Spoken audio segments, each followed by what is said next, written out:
Հոկտեմբերի 24-ին Հրազդան գետում Սևանի ջրային մարզաձևերի դպրոցի նախաձեռնությամբ անցկացվեց հուշամրցաշար նվիրված դպրոցի նախկին սան 44-օրյա պատերազմում զոհված Գորիս Հովսեփյանի հիշատակին։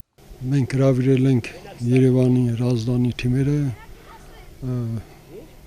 բոլորը այս սորտ եղանակին էլի աշիչարնելով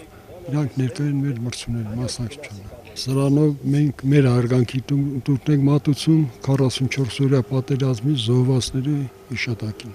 Հուշամրցաշարին մասնակցեցին 50-ից ավել մարզիկներ Սևանից, Հրազդանից, Ապագայից։ Հաղթողները պարգևատրվեցին Գորիս Հովսեփյանի անվան հուշամեդալներով եւ գավաթներով։ Գորիսը զբաղվել է տարբեր մարզաձևերով։ Ամենից շատ սիրում էր թիավարությունը։ Մասնակցել է շատ մրցումների ու միշտ զբաղեցրել է բարձր հորիզոնականներ։ Ստացել է շատ պատվոգրեր, մեդալներ ու մրցանակներ։ Գորիսի անունն է կրում Ցամաքաբերդի միջնակարգ դպրոցի ՆԶՊ առարկայի դասարանը, Սևանի Ցամաքաբերդ թաղամասի բնակիչների նախաձեռնությամբ Ցամաքաբերդում կանգնեցվել է Խաչքար եւ Արծիվ հուշարձան նվիրված Արցախյան 44-օրյա պատերազմում նահատակված Գորիս Հովսեփյանի հիշատակին։ Գորիսը հետմահու պարգևատրվել է մարտական ծառայության մեդալով։ Սուրեն Բարսեղյան, Գնա Լովհաննիսյան, Սևանի STV1 հեռուստաընկերություն, Գեղամաղուր։